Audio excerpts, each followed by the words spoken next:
आदाब, नमस्कार। आप देख रहे हैं INN चैनल। मैं हूं शेख अहमद अली। इस न्यूज़ बुलेटिन में आइए नज़र डालते हैं दिन भर की बड़ी खबरों पर। दिशा इज्तिमाई असमत रेजी और कत्ल के हौलनाक वाक़े के बाद हैदराबाद के आउटस्कर्ट्स में एक और इज्तिमाई असमत रेजी का मामला सामने आया है। जराये के मुताबिक संगारेड्डी जिले के अमीनपुर पुलिस स्टेशन लिमिट में चक्रापुरी कॉलोनी के पास एक 16 साल की लड़की का अगवा किया गया और कार में ही उसके साथ इज्तिमाई असमत रेजी की गई। ये वाक़या जुमेरात दोपहर को पेश आया। इत्तला मिलने पर संगारेड्डी पुलिस फौरी हरकत में आ गई और खातियों की तलाश शुरू कर दी गई है। तेलंगाना में करीमनगर म्यूनसिपल कॉरपोरेशन की रायदही के लिए तमाम इंतजामात मुकम्मल कर लिए गए हैं। करीमनगर में जुमला 76,427 वोटर्स अपना हक़ रायदही इस्तेमाल करेंगे। पोलिंग जुमे के रोज़ सुबह 7 बजे तक शाम 5 बजे होगी। रियासती इलेक्शन कमिश्नर नागिर रेड्डी ने बताया कि रायदही के लिए तमाम इंतजामात मुकम्मल कर लिए गए हैं। दूसरी जानिब 22 जनवरी को हुई रायदही के दौरान बास पोलिंग स्टेशनों में फर्जी वोट डालने की शिकायत मौसूल हुई थी। इन शिकायत की मुकम्मल जांच करने के बाद इलेक्शन कमीशन ने 3 मकामात पर दोबारा रायदही करवाने का फैसला किया है। कमिश्नर नागिर रेड्डी ने बताया कि महबूब नगर में वार्ड नंबर 41 के पोलिंग स्टेशन नंबर 198, बोधन के वार्ड 32 के 87 नंबर पोलिंग स्टेशन और कामारेड्डी के वार्ड 41 के 101 पोलिंग स्टेशन में दोबारा रायदही होगी। तेलंगाना में 120 बल्दियात और 9 कॉरपोरेशनों के लिए मेयर, डिप्टी मेयर, चेयरमैन और वाइस चेयरमैन के इंतखाब के लिए शेड्यूल जारी कर दिया गया है, जिसके तहत इन तमाम ओहदों का इंतखाब 27 जनवरी को होगा। इलेक्शन कमीशन के ओहदेदार ने बताया कि 25 जनवरी को बल्दी इंतखाबात के नतायज जारी होंगे और उसी रोज़ मज़कूरा ओहदों के इंतखाबात के लिए नोटिफिकेशन जारी किया जाएगा। वज़ीर फाइनेंस हरीश राव ने कहा है कि रियासती हुकूमत ज़राअत और उससे मलहक़ा शोबों की तरक्की के इक़दाम कर रही है। शहर के होटल में नबार्ड के स्टेट क्रेडिट सेमिनार से खिताब करते हुए हरीश राव ने कहा कि इस साल नबार्ड हाईटेक ज़राअत के तरीक़ों को तरजीह दे रहा है। रियासत तेलंगाना एक ऐसी रियासत है जहाँ ज़राअत पर ज़्यादा तवज्जो दी जाती है। चीफ मिनिस्टर के चंद्रशेखर राव खुद एक किसान हैं। जो शख्स किसानों की हालत ज़ार जानता है वो किसानों की फलाह बहबूद के लिए इक़दाम करता है। मौजूदा दौर में काश्तकारी मुश्किल बन गई है। एक ज़माने में खेती बाड़ी करने वालों का एहतराम किया जाता था। ज़राअत पर हुकूमत की तवज्जो ना होने से ज़राअत के शोबे की अहमियत ख़त्म हो गई थी, लेकिन चीफ मिनिस्टर ने उसे महसूस करते हुए ज़राअत के शोबे की तरक्की के लिए कई स्कीमों को शुरू किया। किसानों को वक्त पर बीज खाद फराहम किया जा रहा है। अक़ल तरीन कीमतों की अदायगी के इक़दाम किए जा रहे हैं। गोदामों की तामीर में नबार्ड ने काफ़ी मदद की। जब तेलंगाना की तश्कील हुई उस वक्त रियासत में गोदामों की गुंजाइश बहुत कम थी। वज़ीर मार्केटिंग की हैसियत से हरीश राव ने कहा कि उन्होंने 1056 करोड़ की लागत से गोदामों की तामीर अमल में लाई। इसमें नबार्ड ने ताउन किया। इसके बाद नबार्ड ने माइक्रो आबपाशी के लिए 874 करोड़ रुपए का ताउन किया। उसकी मदद से हम पानी के छोटे वसाइल को बढ़ा सके। वज़ीर फाइनेंस ने कहा कि हुकूमत अपने बजट का तकरीबन 30% रकम ज़राअत पर खर्च कर रही है। मुल्क की कोई दूसरी रियासत किसानों के लिए इतना खर्च नहीं करती है। किसानों को इमदाद फराहम करने वाली रैतु बंधु स्कीम के तहत किसानों पर सालाना 12,000 करोड़ रुपए खर्च किए जा रहे हैं। हरीश राव ने कहा कि कर्ज माफ़ी स्कीम नाफिज करते हुए किसानों को कर्ज से निजात दिलाने की कोशिश की जा रही है।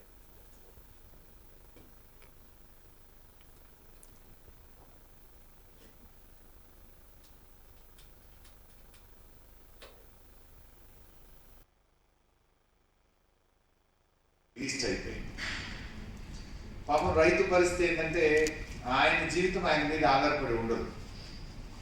విత్తనం దగ్గర నుంచి మొదలు కొడితే ప్రతి సందర్భంలో చిట్ట చివరికి పంట పండి మార్కెటింగ్ చేసే వరకు ఇతరుల మీద ఆధారపడతారు.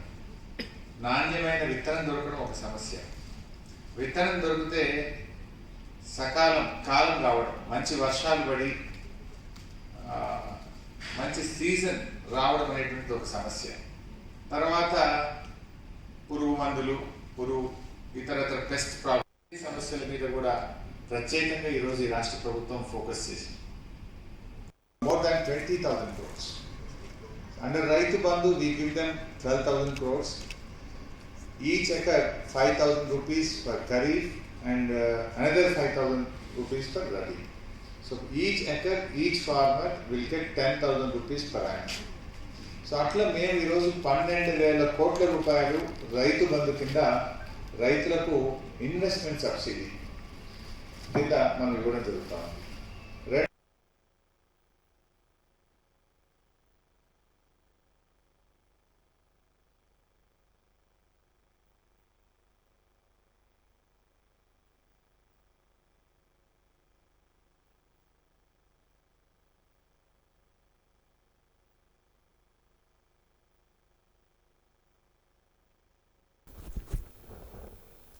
वजीर कबायली बहबूद सत्यवती राठौर ने कहा है कि मेडारम जात्रा को प्लास्टिक से पाक बनाने के लिए ज़रूरी इकदाम किए जाएं।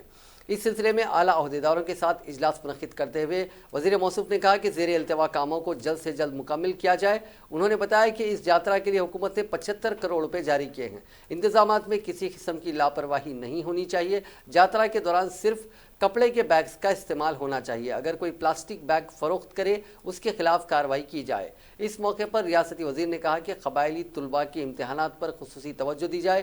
इस साल गुज़िश्ता साल के मुकाबले बेहतर नताइज आने चाहिए। उन्होंने कहा कि मुसाबकती इम्तहानात के लिए तलबा पर खुसूसी तवज्जो देते हुए तालीम फराहम करने के लिए खुसूसी क्लासेस का एहतमाम किया जाए।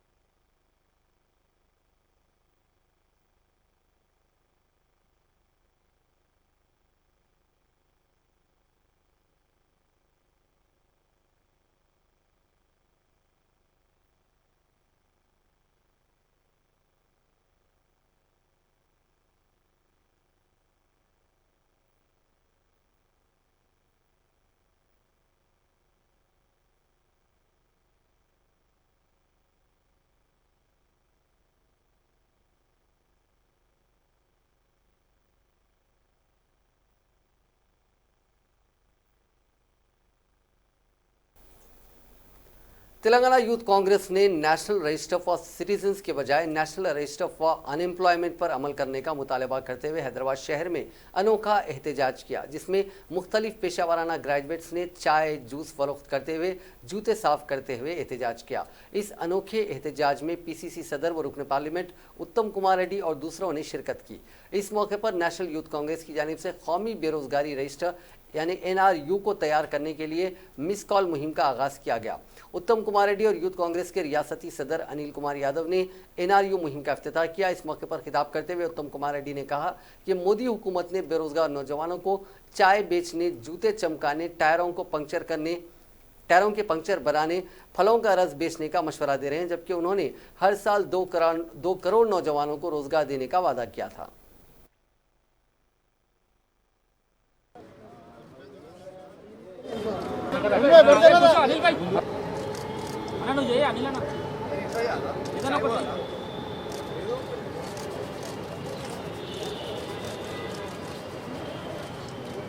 తమ్ముడు నువ్వు యాక్షన్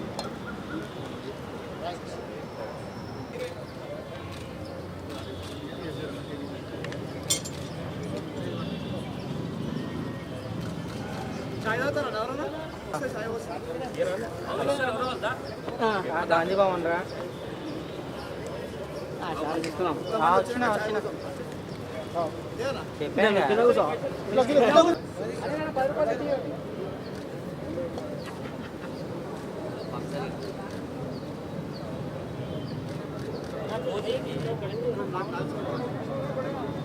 चाय चाय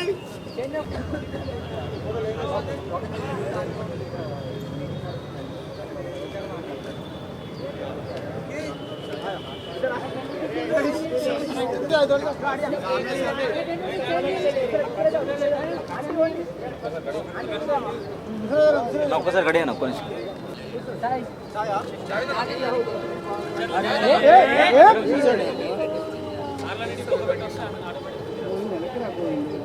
వస్తుందా ఏమో ఓకే ఓకే ఓకే ఓకేనా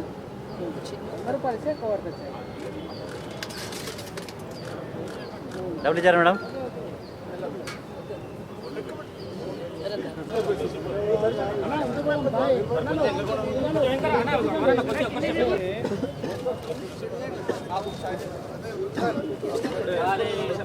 ऊपर लेके एक सेकंड में आप जरा एक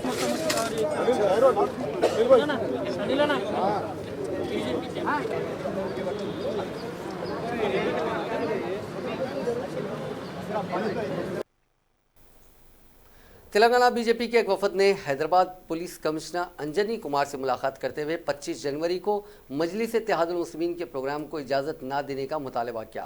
बाद अज़ां मीडिया से बात करते हुए बीजेपी के रियासती सदर डॉक्टर के लक्ष्मण ने कहा कि बीजेपी के प्रोग्रामों को पुलिस इजाज़त नहीं दे रही है। यहाँ तक कि मरकजी वजीर किशन रेड्डी को पुलिस की तरफ से मुनासिब एजाज़ नहीं दिया जा रहा है। उन्होंने सवाल किया कि मजलिस के प्रोग्राम को किस तरह इजाज़त दी जा रही है। उन्होंने इल्ज़ाम लगाया कि असदुद्दीन अवैसी के इश्तियाल अंगेज तकारीर के बावजूद पुलिस खामोश तमाशाई बनी हुई है। उन्होंने कहा कि अगर 25 जनवरी को मजलिस को इजाज़त दी गई तो बीजेपी भी उसी दिन एहतजाज करेगी।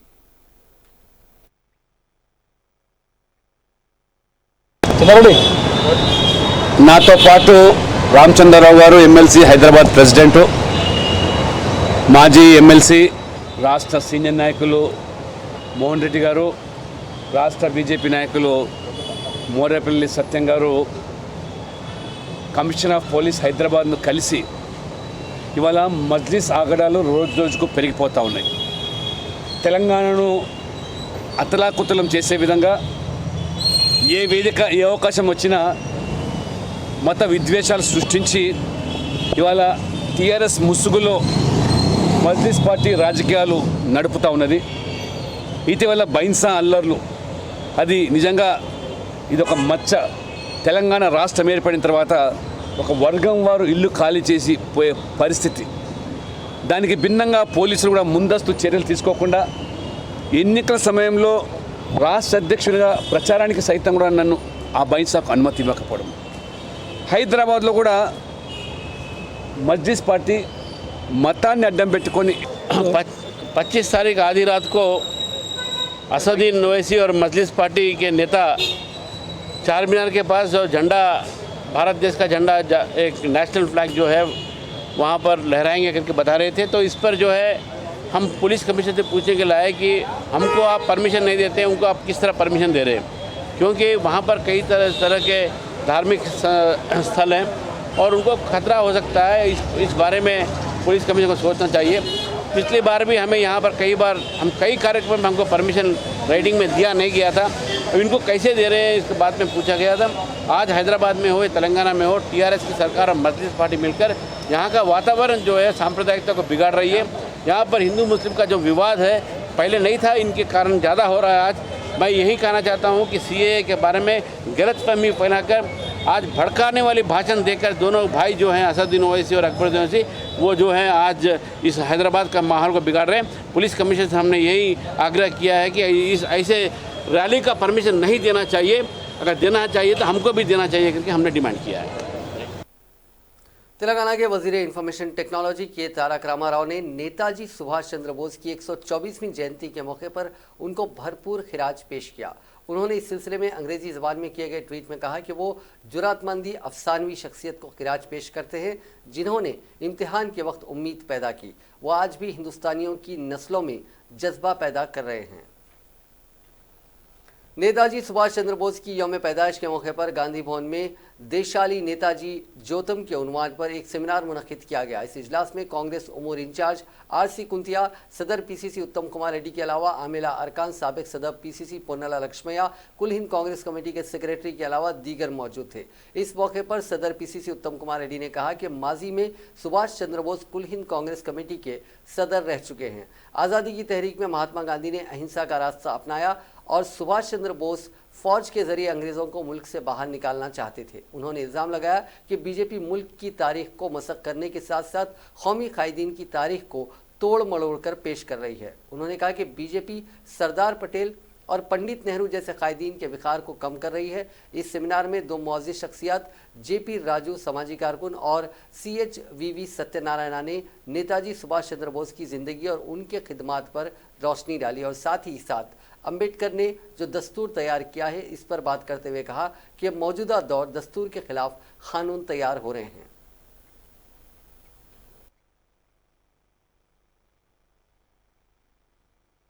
ముందుగా నేను సబ్జెక్ట్ మీద పోయే ముందు డిసిసి ప్రెసిడెంట్స్ కి జిల్లా కాంగ్రెస్ కమిటీ అధ్యక్షులకు నేను మనవి చేస్తున్నా, కౌంటింగ్ ఏజెంట్స్ పాసెస్ ఇచ్చే సమయం ఈ రోజు మధ్యాహ్నం 2 గంటల వరకే. క్యాండిడేట్స్ 2 o'clock వరకు రిటర్నింగ్ ఆఫీసర్స్కి పాసెస్ ఇవ్వాలి. మీరు ఎక్కడన్నా దీని మీద చర్యలు తీసుకోకుంటే వెనక్కిపోయి ముందు మాట్లాడి రండి. ఆ తర్వాత మరి ఈ ప్రోగ్రాంలో you can continue to participate. ఈరోజు మధ్యాహ్నం 2 o'clock వరకే 25వ తారీఖు కౌంటింగ్ ఏజెంట్ ఉండదలుచుకుంటే ఈరోజు 2 o'clock లోపల రిటర్నింగ్ ఆఫీసర్కి అప్లై చేయాలి. దయచేసి అందరు నోట్ చేసుకోండి, అందరు ఇన్ఫార్మ్ చేయండి. ఈ సమావేశం నేతాజీ సుభాష్ చంద్రబోస్ గారి 123వ జయంతి సందర్భంగా మనం గాంధీ భవన్లో చేసుకోవడం జరుగుతుంది. ఈ సమావేశం జై హింద్ అన్నారు కదా, మనం అందరూ అంటానే ఉన్నాం జై హింద్. ఈ జై హింద్ నినాదాన్ని తీసుకొచ్చినటువంటి మహాయోధుడు, అసలు స్వతంత్ర పోరాటంలో పోరాటం చేయలేదైనా యుద్ధాన్ని ప్రకటించినటువంటి వ్యక్తి. ఒక పక్కన యుద్ధం జరుగుతుంది, ప్రపంచ యుద్ధం. రెండవ ప్రపంచ యుద్ధం జరుగుతున్న రోజుల్లోనే బ్రిటిష్ వాళ్ళ మీద యుద్ధాన్ని ప్రకటించినటువంటి ధైర్యశాలి ఎవరన్నా ఉంటే భారతదేశంలో ఆయనే సుభాష్ చంద్రబోస్ అని మనం చెప్పుకోవాలి.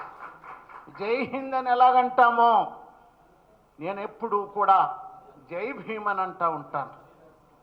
ఎందుకు జై భీమ్ అని నేను అంటూ ఉంటానంటే, ఇందాక మిత్రులు మన శ్రావణ్ గారు ఒక నా గురించి చెబుతూ ఒక మాట చెప్పారు. ఇండియన్ ఇన్ఫర్మేషన్ సర్వీస్ ఆఫీసర్ అని నా గురించి చెప్పారు. నేను ఆల్ ఇండియా రేడియోలో న్యూస్ ఎడిటర్గా మొట్టమొదట అపాయింట్ అయ్యాను. अजीम तर बल्दिया हैदराबाद में अब सड़कों पर गैर कानूनी पोस्टर्स, फ्लेक्सी और कटआउट के खिलाफ अवाम ट्विटर के जरिए अपनी शिकायत दर्ज करा सकते हैं। जीएचएमसी के मुताबिक बल्दिया हुदूद में गैर सरकारी तौर पर पोस्टर्स, बैनर्स, फ्लेक्सीज, कटआउट या दीवारों पर तहरीर की वाज़ेह तस्वीर के साथ लोग अपनी शिकायत दर्ज कर सकते हैं। इन्फोर्समेंट सेल सोशल मीडिया के जरिए शहरियों की जानिब से ट्विटर पर पोस्ट की गई शिकायत का जवाब देते हुए ई चालान नाफिज किया जाएगा। तेलंगाना के जोगुलांबा गढ़वाल ज़िले में पेश आए सड़क हादसे में 3 अफराद बरसरे मौका हलाक हो गए। ये हादसा ज़िले के अटकियाल मंडल के दियाला वागू के करीब कल शब उस वक्त पेश आया जब उनकी कार के ड्राइवर ने उसका तवाज़ुन खो दिया और ये कार ठहरे हुए ट्रैक्टर से टकरा गई। हादसे के वक्त कार में 4 अफराद सवार थे जिनका ताल्लुक गढ़वाल टाउन से है। ये अफराद गढ़वाल टाउन से इर्रवली की सिमत जा रहे थे कि हादसा पेश आया। हादसा इतना शदीद था कि कार में सवार अफराद में से 3 अफराद बरसरे मौका ही हलाक हो गए, जबकि कार के ड्राइवर को शदीद ज़ख्मी हालत में इलाज के लिए फौरी तौर पर अस्पताल मुंतकिल कर दिया गया। तेलंगाना के ज़िले रंगारेड्डी मैलारदेवपल्ली पुलिस स्टेशन के हुदूद की दानम्मा झोंपड़ी इलाके में एक प्लास्टिक के गोदाम में आज सुबह बड़े पैमाने पर आग लग गई। स्क्रैप और प्लास्टिक के बेकार अशिया के होने से इस गोदाम में आग कशीफ धुएं के साथ फैल गई, जिससे राहगीर खौफजदा हो गए। इस बात की इत्तला फौरी तौर पर फायर ब्रिगेड के एहलकारों को दी गई, जिसके बाद राजेंद्र नगर इलाके से 5 फायर ब्रिगेड्स के एहलकारों ने वहां पहुंचकर आग पर काबू पाया। पुलिस ने शुबा जाहिर किया है कि शॉर्ट सर्किट आग लगने की वजह है। इस वाक़े में किसी जानी नुकसान की कोई इत्तला नहीं मिली है, अलबत्ता बड़े पैमाने पर माली नुकसान ज़रूर हुआ है। आंध्र प्रदेश के साबिक वज़ीर आला और तेलुगु देशम के कौमी सदर एन चंद्रबाबू नायडू ने रियासत के 3 दारुल हुकूमतों के क़याम से मुतालिक बिल की मंजूरी के खिलाफ किसानों के एहतजाज पर रद्द-ए-अमल जाहिर करते हुए कहा कि यह अवामी एहतजाज है, कोई भी नहीं चाहता कि नज़्म व नस्क को अमरावती से मुंतकिल किया जाए। नायडू ने मीडिया से बात करते हुए कहा कि उनके दौरे हुकूमत में अमरावती में कई तरक्याती प्रोजेक्ट्स की शुरुआत की गई थी, ताहम हुकूमत अब दारुल हुकूमत को तब्दील कर रही है। उन्होंने कहा कि अवाम तरक्की चाहते हैं, सियासत नहीं। रायलसीमा खित्ते से जानिबदारी के नतीजे में ही नायडू के अमरावती के दारुल हुकूमत बनाने से मुतालिक उन पर हुक्मरान जमात वाईएसआर कांग्रेस की जानिब से लगाए गए इल्ज़ाम पर नायडू ने बरसर इख्तिदार जमात से सवाल किया कि उसने रायलसीमा खित्ते की तरक्की के लिए क्या किया है। उन्होंने कहा कि तेलुगु देशम पार्टी के बानी व मुत्तहिदा आंध्र प्रदेश के साबिक वज़ीर आला एन.टी. रामाराव ने इस इलाके को पानी पहुँचाया था और उन्होंने खुद अपने दौर में इस खित्ते में कई सनतें कायम की थी। नायडू ने कहा कि उनके रायलसीमा से जानिबदार होने का इल्ज़ाम लगाना नामुनासिब है। मशहूर तेलुगु फिल्म अदाकार पवन कल्याण की ज़ेर क़यादत जनसेना पार्टी के आंध्र प्रदेश में मुस्तकबिल में होने वाले तमाम इंतखाबात में बीजेपी के साथ इत्तेहाद करते हुए लड़ने और इस तरह रियासत में नए सियासी महाज की तश्कील की इत्तलात के दरमियान आज सुबह कौमी दारुल हुकूमत नई दिल्ली में अदाकार ने बीजेपी के सदर जेपी नड्डा से मुलाकात की। उनके साथ एपी बीजेपी के लीडरान भी थे। पवन कल्याण ने नवमुंतखब बीजेपी सदर नड्डा को मुबारकबाद पेश की। वाज़ेह रहे कि जनसेना पार्टी ने रियासती असम्बली इंतखाबात में बीएसपी के साथ इत्तेहाद के जरिए हिस्सा लिया था। ताहम रियासत में जनसेना पार्टी को असम्बली की सिर्फ एक ही निश्चित पर कामयाबी हासिल हुई थी। बादशाह मीडिया से बात करते हुए पवन कल्याण ने कहा कि एपी के 3 दारुल हुकूमतों के क़याम के मसले को वज़ीर आज़म मोदी, वज़ीर दाखिला अमित शाह के इल्म में लाने के सिलसिले में हुक्मरान जमात वाईएसआर कांग्रेस झूठ बोल रही है। उन्होंने कहा कि दारुल हुकूमत की तब्दीली के मसले में मरकज़ी हुकूमत, वज़ीर आज़म नरेंद्र मोदी और वज़ीर दाखिला का कोई रोल नहीं है। वाईएसआर कांग्रेस के लीडरान अपनी अराजियात के कारोबार के लिए दारुल हुकूमत को तब्दील कर रहे हैं। अपनी खुदगर्जी के लिए दारुल हुकूमत को तब्दील किया जा रहा है। उन्होंने वाज़ेह किया कि 2 फरवरी को बीजेपी जनसेना पार्टी मिलकर दारुल हुकूमत के किसानों की हिमायत और आंध्र प्रदेश के मुस्तकबिल के लिए लॉन्ग मार्च मुनक़िद करेंगे। यौम जमहूरिया से कबल मणिपुर के दारुल हुकूमत इम्फाल में जुमेरात को 2 धमाके हुए। पुलिस ने बताया कि यहाँ के रेम्स रोड पर सुबह तकरीबन 5 बजे हुआ धमाका इम्प्रोवाइज्ड एक्सप्लोसिव डिवाइस यानी आईईडी धमाका था, जिसकी आवाज़ बहुत दूर तक सुनाई दी। इस धमाके में अगरचे के कोई जख्मी नहीं हुआ, लेकिन कई दुकानों और सड़क को नुकसान पहुंचा है। इस वाक़े की इत्तला मिलते ही पुलिस मौके पर पहुंची और पूरे इलाके का मुहासरा कर दिया। यौम जमहूरिया तकरीब को मद्देनज़र रखते हुए बड़े पैमाने पर तलाशी मुहिम शुरू की गई। पुलिस मुख्तलिफ मकामात पर इस सिलसिले में लोगों से अपील कर रही है और उनके शनाख्ती कार्ड चेक कर रही है। शहर में हाई अलर्ट जारी कर दिया गया है और सिक्योरिटी चाको चौबंद है। कई गाड़ियों को रोक कर तलाशी ली जा रही है। सिक्योरिटी को लेकर पुलिस चौकस है और यौम जमहूरिया की तकरीब के करीब ट्रैफिक को लेकर नए क़वानीन का ऐलान किया गया है। सुप्रीम कोर्ट ने जम्मू कश्मीर से मुताल्लिक़ आर्टिकल 370 को रद्द करने के लिए चैलेंज करने वाली अर्जियों को बड़ी बेंच के सुपुर्द करने या ना करने के मामले में जुमेरात को फैसला महफूज रख लिया। जस्टिस एनवी रमन की सदारत वाली 5 रुकनी बेंच ने अर्जी गुजारों और मरकजी हुकूमत के दलाइल सुनने के बाद फैसला महफूज रख लिया। अर्जी गुजारों की जानिब से दिनेश चतुर्वेदी, राजीव धवन और संजय पारेख ने दलाइल दी, जबकि अटॉर्नी जनरल के वेणुगोपाल ने मरकजी हुकूमत का मौक़िफ़ रखा। क़ब्ल अज़ीज़ सुनवाई का आगाज़ करते हुए वेणुगोपाल ने दलील दी कि अलहदगी पसंद वहाँ इंतदाबी अमल का मसला उठाते हुए क्योंकि जम्मू कश्मीर को अलहदा खुद मुख्तार रियासत बनाना चाहते थे। उन्होंने कहा कि महाराजा हरी सिंह ने हिंदुस्तान की मदद इसलिए तलब की थी क्योंकि वहाँ बागी घुस चुके थे, वहाँ पर मुजरिमाना वाक़यात हुए और आदाद शुमार बताते हैं कि अलहदगी पसंदों को पाकिस्तान से ट्रेनिंग दी गई ताकि यहाँ बर्बादी की जा सके। अटॉर्नी जनरल ने कहा कि राय आम्मा कोई मुस्तकिल हल नहीं था। उन्होंने आईनी बेंच के सामने एक एक करके तारीखी वाक़यात की तफसील पेश की। साथ ही कश्मीर का हिंदुस्तान में इंज़माम और जम्मू कश्मीर कानून साज असम्बली की तश्कील के बारे में तफसील से बताया।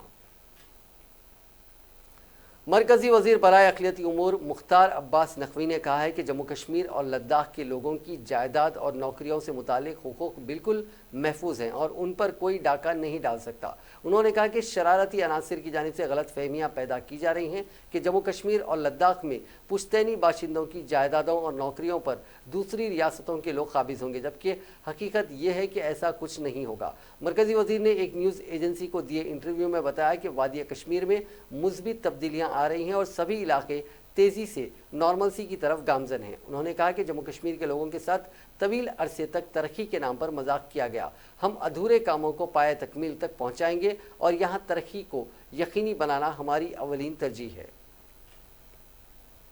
कांग्रेस सदर सोनिया गांधी ने अपने पार्लिमानी हलके रायबरेली में जुमेरात को ज़िले व शहरी सुदूर के ट्रेनिंग कैंप में उत्तर प्रदेश में पार्टी की मजबूती के अलावा किसानों के मसाइल पर मरकजी और रियासती हुकूमत को घेरने की हिकमत अमली पर तबादला ख्याल किया।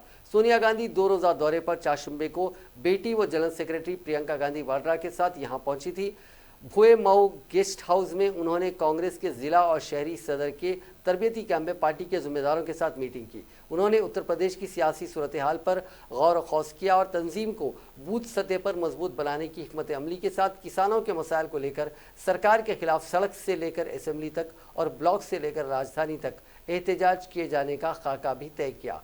कांग्रेस लीडर प्रियंका गांधी वाड्रा ने कांग्रेस लीडरों और कारकुनों को सबसे पहले किसानों के घर जाकर और नुक्कड़ प्रोग्राम करके उनको दरपेश मसाइल व दिक्कतों को सुनने का मशवरा दिया। दूसरी जानिब किसानों के मुतालबे की बुनियाद पर ब्लॉक, तहसील और जिला सतह के अफसरान को भी घेरने की हिदायत दी। नेताजी सुभाष चंद्र बोस की 123वें यौम पैदाइश पर खिराज अकीदत पेश करते हुए वज़ीर आला ममता बनर्जी ने कहा कि नेताजी की आइडियोलॉजी में फ़िरका परस्ती के लिए कोई जगह नहीं थी और वो मजहबी बुनियादों पर तकसीम के सख्त मुखालिफ थे। नेताजी की यौम पैदाइश पर दार्जिलिंग में मुनक़िद तकरीब से खिताब करते हुए ममता बनर्जी ने कहा कि नेताजी हिंदू महासभा के नज़रियात के सख्त मुखालिफ थे। नेताजी मजहबी बुनियाद पर तकसीम के भी सख्त मुखालिफ थे। उनका मानना था कि हिंदुस्तान को मुत्तहिद रखने का वाहिद ज़रिया सेकुलरिज्म की राह पर चलना है। ममता बनर्जी ने कहा कि नेताजी सुभाष चंद्र बोस ने हिंदू महासभा से मुतालिक कहा था कि अंग्रेज़ों के हाथों की कठपुतली बनी हुए हैं। वज़ीर आला ने कहा कि नेताजी सुभाष चंद्र बोस के नज़दीक मुस्लिम लीग और हिंदू महासभा के दरमियान कोई फ़र्क नहीं था। वज़ीर आला ने कहा कि नेताजी ने हिंदुस्तान को मुत्तहिद रखने के लिए सेकुलर आइडिया पेश किया और यही वजह है कि उनकी आज़ाद हिंद फौज में हिंदू, मुस्लिम, सिख और ईसाई सब शामिल थे। कांग्रेस पार्टी ने कहा है कि हिंदुस्तानी जमहूरियत की पूरी दुनिया में इज्जत है, लेकिन उसे मापने के पैमाने पर हिंदुस्तान कमज़ोर साबित हुआ है, जिसकी वजह से ताज़ा फेरिस्त में हमारी जमहूरियत पहली मरतबा 10 पॉइंट की कमी आई है और ये तशवीशनाक सूरत हाल है।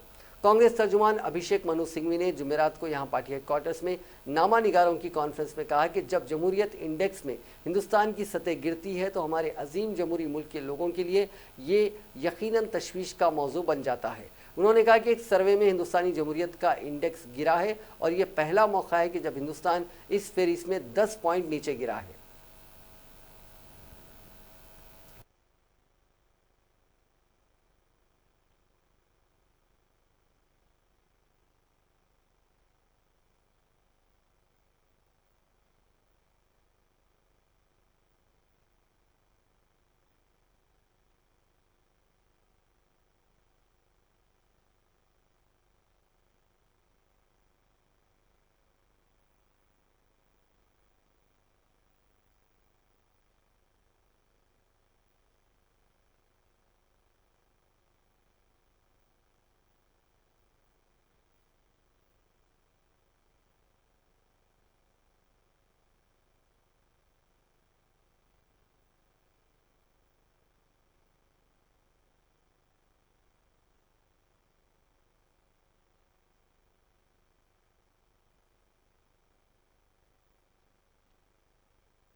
हिंदुस्तानी क्रिकेट टीम के साबिक कप्तान मोहम्मद अजहरुद्दीन समेत 3 लोगों के खिलाफ 20,96,000 रुपए के मुबैना फ्रॉड के मामले में महाराष्ट्र के औरंगाबाद में रिपोर्ट दर्ज की गई है। पुलिस ने बताया कि अजहरुद्दीन के खिलाफ ये मामला Danish tours and travels agency की शिकायत पर दर्ज किया गया है। पुलिस ने बताया कि एजेंसी के मालिक और औरंगाबाद के लेबर कॉलोनी रिहायशी मोहम्मद शहाब मोहम्मद याकूब ने चाशुमे की रात ये शिकायत दर्ज कराई।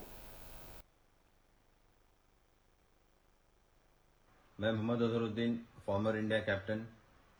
मुझे अभी अभी खबर मिली कि मेरे अगेंस्ट में एफआईआर किया गया है, तो मैं ये लोग से ये कहना चाहूँगा कि लोग बिल्कुल जो भी एफआईआर किए हैं और जो भी मेरे अगेंस्ट में कंप्लेंट किए सिर्फ सुर्खियों में रहने के लिए ये किया गया है। इसमें कोई सच्चाई नहीं है और जो भी एलिगेशन है वो बेसलेस है।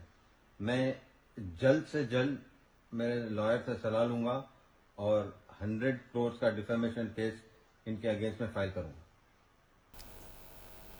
इक़्तिसादी तंगी का सामना कर रहे पाकिस्तान ने हिंदुस्तान से ताल्लुकात को मामूल पर लाने के लिए अक़वाम मुत्तहिदा और अमेरिका से मुदाखलत करने की अपील की है। पाकिस्तान के वज़ीर-ए-आज़म इमरान खान ने कहा है कि मौजूदा वक्त में हिंदुस्तान के साथ जंग जैसे कशीदा हालात नहीं है, लेकिन इसके बावजूद अक़वाम मुत्तहिदा और अमेरिका को दोनों जौहरी हथियार वाले ममालिक के दरमियान कशीदगी कम करने के लिए काम करना चाहिए। रोज़नामा डॉन की रिपोर्ट के मुताबिक इमरान खान ने स्विट्ज़रलैंड के शहर डावोस में मुनक़िद आलमी इक़्तिसादी फोरम WEF के इजलास से अलग चाशुमे को बैनुल अक़वामी मीडिया काउंसिल को दिए गए एक इंटरव्यू में ये बात कही। मुसलसिल फुतुहात का सिलसिला जारी रखते हुए टीम इंडिया अपनी तारीख में पहली बार 5 मैचों की T20 सीरीज खेलने उतरेगी और न्यूजीलैंड के खिलाफ जुमे को होने वाले पहले T20 मैच में इसका मकसद मेज़बान टीम से हिसाब बराबर करना होगा। हिंदुस्तान ने अब तक अपनी तारीख में ज़्यादा से ज़्यादा 3 मैचों की T20 सीरीज खेली है और ये पहली बार है कि हिंदुस्तानी टीम 5 मैचों की T20 सीरीज खेलने जा रही है। इस साल T20 वर्ल्ड कप का साल है, माफ़ कीजिएगा 2020 का साल T20 वर्ल्ड कप का साल है, जिसका इनेकाद अक्टूबर में ऑस्ट्रेलिया में होगा। नाज़रीन, इस न्यूज़ बुलेटिन में बस इतना ही। देखते रहिए INN चैनल।